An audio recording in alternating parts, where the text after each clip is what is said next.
fez 2 semanas excelentes de treinamento, está muito bem e o campo está num grande momento. E esse Pedro é o que todos queremos agora.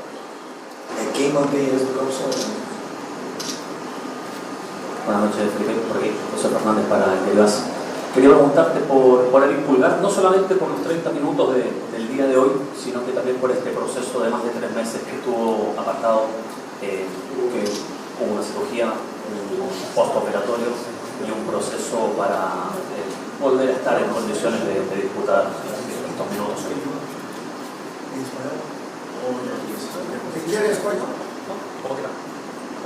O Eric já falei para vocês, um pilar na nossa equipe, um líder dentro e fora do campo, um jogador fundamental pelo entendimento de jogo em todas as fases e também de ocupação de espaço, um jogador muito diferente que fez muita falta. Então cada vitória, cada jogo que a gente jogava sem ele era dedicado sempre por esses jogadores que agora não estão conseguindo estar no campo e ele era um deles. Estamos muito felizes de tê-lo de volta. Eric Viana do Mundo Bola Flamengo. Ainda te perguntando sobre o Pulgar, que você retorna hoje, e agora com a concorrência um pouco maior, né? Antes ainda não tinha o Saúl, a Copa do Mundo quando ele se lesiona, até já tinha o Jorginho, mas agora a concorrência aumenta. Eu queria saber se você entende que todos esses jogadores, esse meio campo, eles podem jogar juntos. Você pensa em algum planejamento já, mudar algum posicionamento para ter esses jogadores juntos? Obrigado. Bom, já estou um ano aqui, você já deve me conhecer bem, né? Que vai muito em função do momento do jogador, do plano de jogo que eu preparo sobre o adversário, do que eu penso do que é melhor para a equipe. E vão ter momentos que vão jogar uns, vão jogar outros, vão ter momentos que vão jogar todos eles juntos, dependendo do que o jogo pede. E é assim que eu trabalho. Mas não só o Eric, porque hoje eu quero falar aqui do Everton, que é super criticado, e é da base. E vocês em geral, não vocês que estão aqui em geral, pedem muito jogadores da base, mas quando entra no jogador da base não vai bem, são os massacrados. E eu vejo o dia a dia dele, eu vejo que esse jogador se doa para o clube, não só para a equipe do clube. E quando sempre entra em fogueira, entra em jogos mais difíceis e dá contra o recado. E isso tem o meu reconhecimento. Então nós temos 6 volantes hoje no elenco, com o Saúl, que pode jogar mais posições. E no final precisamos de todos, então é importante que estejam todos disponíveis. Felipe, boa noite, Raíssa Simplício da Gol Brasil e da revista Placar. Na saída do campo, Pedro, em uma entrevista, ele disse que é importante o jogador ter sequência para desempenhar bem e entrar em um jogo e no outro não, às vezes acaba tirando a confiança e a sequência do jogador, né? E que ele espera que daqui para frente, né? Ele fala que ele quer estar em campo, ter sequência, ele espera que seja assim daqui para frente até o final da temporada. Eu queria que você falasse sobre isso, o teu modo de trabalhar, você olha para o adversário, troca bastante os jogadores em função do adversário, mas tem esse contraponto de um jogador importante como o Pedro, que é artilheiro, um dos artilheiros da equipe, dizendo que precisa ter sequência e que é ruim entrar para um jogo sim, no outro não, isso acaba tirando um pouco da confiança. Sim, não tem problema nenhum. Claro, o jogador, com sequência de jogos, ele rende melhor, vai adquirindo confiança do treinador, dele mesmo, a confiança dele mesmo. Eu falei para eles no começo do ano, para todos eles, nenhum deles tem o lugar garantido na equipe titular. Nenhum, nem a Arrascaeta, que já ficou no banco na final, inclusive, da Supercopa, nem Pedro, nem Bruno Henrique, o jogador com mais títulos na história desse clube, tem lugar garantido nessa equipe. O campo deve falar. E muitas vezes os jogadores têm fases melhores e fases piores. Isso eu tenho que decidir. E às vezes vou acertar, vou errar, eu também tenho fases melhores e fases piores. Mas sempre pensando no que é melhor para a equipe, acima do interesse pessoal de tanto meu como dos jogadores. Então, colocando sempre o Flamengo aqui na frente, todos saímos vencendo. Boa noite, Felipe aqui, Cida Marina do Liberal News. Você vai encerrar no Brasileiro uma sequência contra equipes do G6 do campeonato no próximo domingo contra o Palmeiras. É uma equipe que assumiu a liderança na última rodada, hoje venceu, tinha vencido também durante a data FIFA.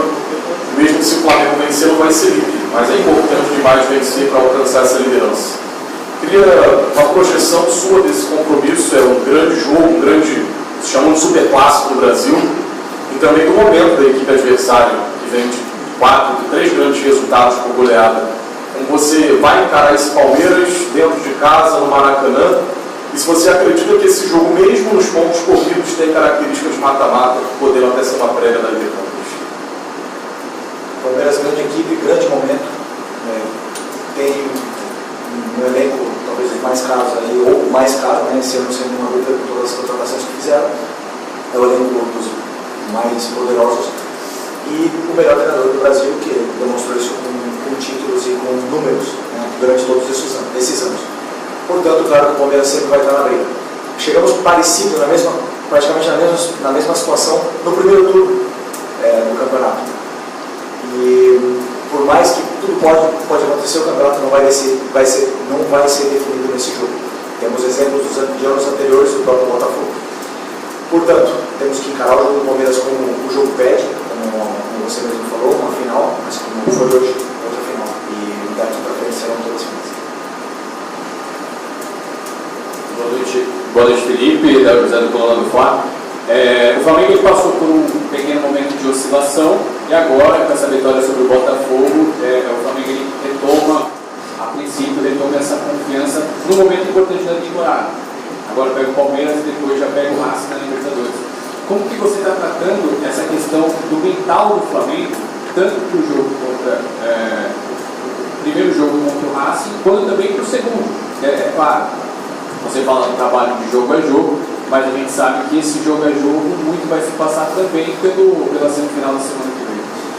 Bom, o mental, sempre que chegam momentos de pressão, momentos importantes da temporada, todos os times tendem a se sentir impressionados, tendem a cometer mais erros, né? Como tem jogadores muito experientes, jogadores que já foram campeões durante sua carreira e que continuam com a missão. Eu espero poder afrontar esses jogos de muita pressão com a mesma calma e tranquilidade que viemos enfrentando todos os jogos agora. Inclusive, quero que eles não mudem absolutamente nada do que eles vêm fazendo, que eles continuem jogando e não se deixem influenciar pelo que se fala, né? Porque muitas vezes o resultado pode ser que não seja positivo, se fala de oscilação de resultados, mas a gente tem que ser muito claro e sincero com o que estamos vendo dentro do campo. Isso que eu sempre tento passar para eles. O mental vai muito mais em não perder a linha com o árbitro, por exemplo, hoje outra vez. Em todos os jogos está acontecendo. Isso é muito mais difícil. Os jogadores mantêm o foco nos 90 minutos, sendo que não só os lances capitais. O que está me preocupando são as 10, 12 faltas erradas durante o jogo. Isso que me preocupa, e manter os jogadores no jogo, esse para mim é o maior desafio. Felipe, aqui na frente, tudo bem? Boa noite. Gabriel Alfa, canal Paparazzo de Revista Placar.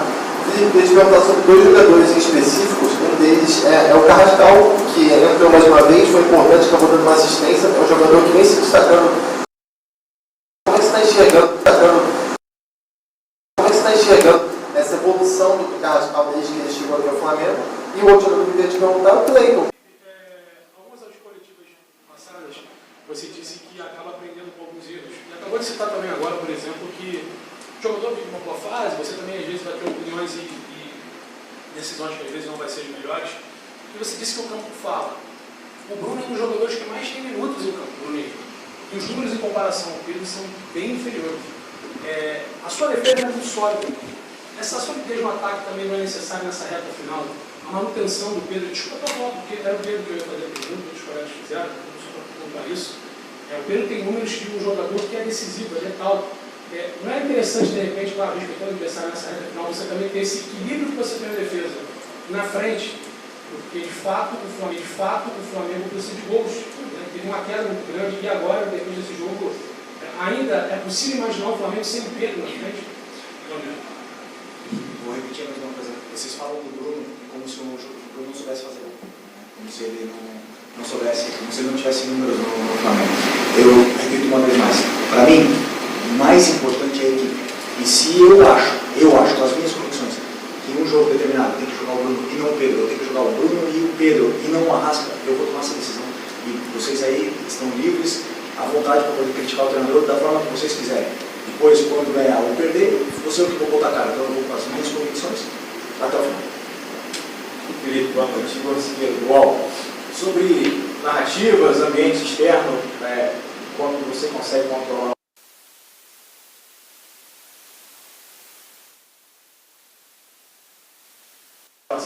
Flamengo e Palmeiras, quanto você se preocupa ou tenta blindar os caras do seu vestiário em relação a isso tudo, marca para lá, lida para lá, enfim, essa discussão toda que é comercial e política.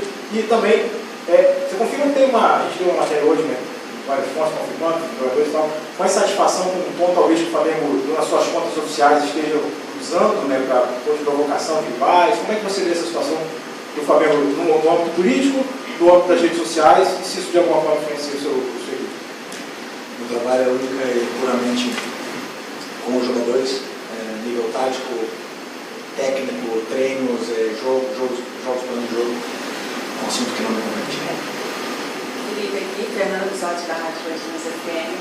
Eu queria que você falasse sobre o Samuel Lino, né? A contratação mais cara da história do clube, de 2 milhões de euros. Ele vem sendo titular frequentemente com você, mas oscila bastante no campo. Você costuma dizer que o campo fala. Eu queria entender o que o Samuel Lino está falando no campo para você, para ele poder ser titular com tanta frequência como ele vem sendo. Boa pergunta. Primeiro porque o campo fala, para mim, pode ser que ele fale de forma diferente para vocês, você no campo. Porque o Lino faz exatamente o que eu peço para ele fazer. E muitas vezes ele vai ter jogos abaixo, sim, claro que vai. Como o Pedro também tem, como o Arrascaeta também tem, como o Luiz Araújo também tem. E os próprios volantes também tem. Todos eles. Enquanto o jogador estiver fazendo o que o treinador pede, e eu acho que ele está melhor que os outros para poder desempenhar, então ele vai continuar jogando. Enquanto não tiver essa concorrência interna e eu achar que ele é o melhor, ele vai continuar. Então o importante é que o Samuel Lino faça exatamente o que o treinador peça para ele fazer e desempenhe o papel que eu peço para ele fazer. Enquanto ele faça isso, ele vai ter a confiança do treinador. Sempre. Vou estar aqui para defender ele sempre. Porque pode ser que ele esteja mal para vocês, mas para mim ele está fazendo exatamente o que eu quero que ele faça. Felipe, Mauro Santana, da Nova Mauro Santana. Hoje você preservou 2 jogadores, 3 na verdade, o Ala também não foi relacionado, mas 2 deles que costumam ser titulares com mais frequência, o Saúl e também o De La Cruz. Como é que está a situação desses atletas, já que o Flamengo tem um jogo altamente decisivo no próximo domingo e vai precisar de todas as suas peças à disposição, já que o Palmeiras queria que você comentasse sobre o adversário, independentemente de todas as polêmicas, o Palmeiras vem crescendo e obtendo resultados muito bons dentro de campo. Sim, como eu falei, o Palmeiras está num excelente momento. Vai ser um jogo de altíssimo nível. Mesmo nível que foi nós e Cruzeiro na última semana. 2 semanas atrás. Sobre quem? Esqueci. Saúl e... Saúl, De La Cruz e Alan. Não treinaram na semana da FIFA, estão recuperando de incômodos. Cada um tem um problema que o médico já informou vocês. E esperamos poder recuperá-los antes possível. Não sei se vão chegar no grupo também, sinceramente, mas estão aí na fase final. Felipe, boa noite, Fernando Ferreira, Jornal Globo. Qual foi a data FIFA? Em alguns jogos você colocou na coletiva que era preciso aproveitar essa data FIFA para retomar alguns comportamentos que se perdem com a sequência grande de partidas. Um deles, por exemplo, era a finalização. O Flamengo foi letal para ver seu jogo. Como é que foi na sua avaliação essa data FIFA? Você aproveitou realmente? Você já viu o campo hoje, né? Você está fez um pouco mais tomado. Como é que você avalia nesse tempo? Sempre que temos tempo para treinar, semana cheia, temos tempo para treinar conceitos, corrigir comportamentos que se perdem com o excesso de jogo. Porque quando tem excesso de jogos, sequência pesada de jogos e viagens, e mais resultados que não são tão bons, esses comportamentos vão se perdendo. Então é importante sempre ter semanas cheias para poder retomar, corrigir com vídeos, dar outra vez detalhes do modelo de jogo para que os jogadores possam absorver novamente. E normalmente depois de uma semana o time costuma se comportar da forma que eu gosto. Então sempre é bom ter essa sequência. Felipe, desculpa. Boa noite. Você falou agora que uma coisa que te preocupa são 12 faltas marcadas erradas durante o jogo. Hoje a gente teve um lance claro ali de pênalti no Luiz Araújo, que o VAR sequer chamou. Queria saber o que te preocupa mais, é essa omissão do VAR nos jogos do Flamengo ou se essas faltas e esses cartões amarelos que são distribuídos aí ao longo do jogo, sempre pesando mais para o lado do Flamengo. Obrigado. O que me preocupou nos últimos jogos e me preocupa mais foi o difícil, tão difícil que é para o Flamengo, para dar uma falta a favor do Flamengo e tão fácil que é contra o Flamengo. Então, assim, são vários critérios de faltas iguais dentro do campo que são tomadas de forma diferente. Isso é o que mais me tira do sério. Então, às vezes, um toquezinho leve dentro da área é falta, mas por causa da defesa, na defesa, mas no meio do campo uma porrada nas costas não é falta. E aí acaba gerando um escanteio e acaba gerando que o teu time não saia de trás, como aconteceu hoje com a Arrascaeta de costas. Isso aí é o que mais me tira do sério, né? Porque a sensação que eu tenho é que o Flamengo não precisa dessa falta. Aí eles conseguem, eles são bons, e não estão aplicando o que está falando a jogada. Isso realmente me dói. A única coisa que eu quero é, como o Botafogo soltou na nota, que a gente não fale de juiz, que eles passem neutros durante o jogo, só isso. Falem dos jogadores. Felipe, aqui na tua frente, Sérgio Lobo. Eu queria que você falasse um pouquinho do jogo, por favor. Eu acabei de olhar aqui, é raro, e hoje aconteceu, o Flamengo ganhar aqui no Botafogo 3 gols de diferença. Aqui, principalmente depois que o gramado aqui virou uma sintética, aqui contra o Botafogo, o resultado 0-3. E o jogo não começou muito bom, pelo menos na minha análise lá de cima, não começou muito bom o Flamengo. Eles começaram a acelerar o jogo, os erros estavam acontecendo muito pelos lados, também por dentro, a marcação deles estava forte, encaixotando alguns jogadores do Flamengo. Queria que você falasse um pouquinho do jogo, o que você percebeu, e o que houve com o Everton Cebolinha, por favor? Parece que ele deixou o campo até meio que chorando depois da contusão. Parece ter sido uma lesão muscular, né? Coxinha. Parece ter sido uma lesão muscular. Então, nós vamos fazer exames. Ele vai fazer exame amanhã para saber o alcance. Outro que teve uma semana fantástica nessa data FIFA e infelizmente no momento que vinha crescendo teve essa lesão mais. Esperamos que se recupere o antes possível. Sobre o jogo, é verdade que você fala que o jogo começou estranho de uma certa forma, porque o Botafogo, nós não tínhamos uma certeza clara de como o Botafogo iria se comportar nesse jogo. Então os jogadores, eles até entenderem um pouco os espaços, os movimentos, os primeiros minutos são assim meio com dúvida, e principalmente a adaptação da velocidade da bola no gramado sintético, né? Os domínios, são detalhes finos, pequenos mesmo, que acabam perdendo o controle. Os jogadores perdem o controle de bola e aí acabam sofrendo algumas transições. A partir do momento que entenderam como jogar, onde estavam os espaços, o time foi se assentando melhor, foi se encontrando melhor, começaram a se associar de uma forma onde conseguiam progredir as jogadas e acabamos chegando com mais facilidade sempre na área do Botafogo, que não é fácil, você bem citou, é muito difícil ganhar aqui e mais por 3 gols, então temos que dar valor à nossa grande. Felipe, boa noite. Queria que você comentasse um pouco sobre o seu trabalho no dia a dia para potencializar os jogadores e ampliar essa concorrência hoje no time titular, rodada a rodada, desse campeonato tão equilibrado que é o brasileiro, e em específico falar do Michael, que voltou a ter alguns minutos em campo, muito se falou durante a janela que poderia até sair, foram 2 lesões que também o afastaram de algumas oportunidades. É que é esse trabalho aí de bastidor, de dia a dia, fala um pouco sobre ele. Bom, eu como treinador, o que mais me motiva é escutar dos jogadores que eles estão se divertindo com o futebol, com a maneira de jogar, que eles estão aprendendo, que eles estão melhorando. Quando você vê os jogadores que não jogavam antes de a gente chegar aqui, o Hélio, que jogava, mas não tinha uma sequência, o próprio Varela, o Léo Ortiz, que cresceu, então quando você vê esse crescimento dos jogadores, todos eles, isso é o que mais me motiva e mais me faz amar esse trabalho que eu faço. Né? E claro, alguns jogadores, como eu falo, oscilam, tem fases melhores, fases não tão boas, mas sempre está à vontade de aprender. A maioria, por não dizer todos eles, têm vontade de aprender e de crescer. Então isso faz com que o grupo todo cresça, né? E cresce de forma individual, cresce coletivo. Depois, por outro lado, o Michael, eu posso dizer para vocês com toda a tranquilidade, ele é muito importante para mim. É um jogador muito importante.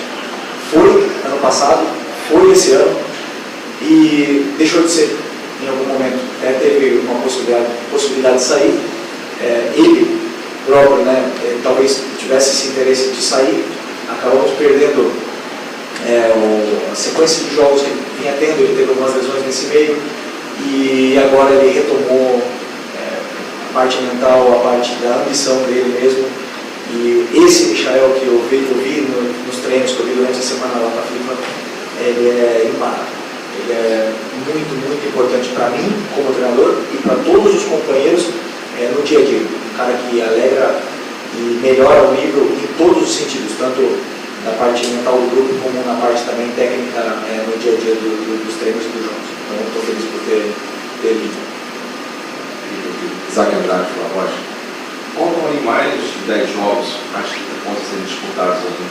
Há uma especulação muito grande do Flamengo e Palmeiras estão na frente por serem os campeões ou campeão desse campeonato brasileiro. Mas tem muitos fatores externos que estão trabalhando nesse campeonato.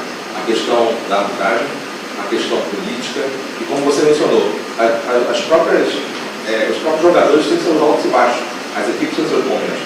Em 10, 11 jogos aí para acabar o brasileiro, como é que você vê, em termos de projeção, o Flamengo nesse contexto total? Eu vejo o jogo do Palmeiras pela frente, depois do jogo da Libertadores. Eu não posso ver muito além disso, porque o meu papel é fazer com que o time ganhe no próximo jogo. E que essa pressão que existe nos próximos jogos que seja prazeroso, que não seja um peso para eles. Esse é o meu trabalho. Que eles possam desfrutar de viver esse momento. E são poucos os jogadores que têm essa oportunidade de viver o que nós estamos vivendo agora nesse momento. Está vivo uma semifinal de Libertadores da América, os 4 melhores da América, e está disputando junto com o Palmeiras e com o Cruzeiro do Campeonato Brasileiro. Que poucos falam do Cruzeiro, mas o trabalho do Jardim também vem fazendo. Vocês sabem, vocês não falam. Um técnico muito especial já mostra. E a gente está no meio dessa briga, está disputando outra vez, competindo outra vez para poder ganhar. Então, tem que ser um prazer, não pode ser um peso. E esse é o meu nome. Aqui, Felipe, boa noite. Marcos Martins, Barra da SRN, parabéns pela vitória. Felipe, você perguntando anteriormente nos jogos anteriores, iniciar a partida com Cláudio Carrascal e Arrascaeta, que modifica um pouco o sistema de jogo em relação às características. Hoje você retorna para o equipe com 2 extremos, abertos, mais voltada ao 4-3-3. E a tua análise e a sua opinião em cima da distinção do desempenho coletivo. Ela é mais perigosa do que você imagina. Todos os anos causa milhares de acidentes graves e até morte. Bom, primeiro que as minhas escolhas são puramente plano de jogo, onde não pretendo abrir para vocês, mas nós jogamos igual. Da mesma forma. Absolutamente igual. Com Carrascal e com Luiz Araújo. Com características diferentes, jogamos de uma forma absolutamente igual, com sim pequenos detalhes de ajustes posicionais do plano de jogo, mas pode ter certeza que não foi um 4-3-3. Obrigado. Boa noite.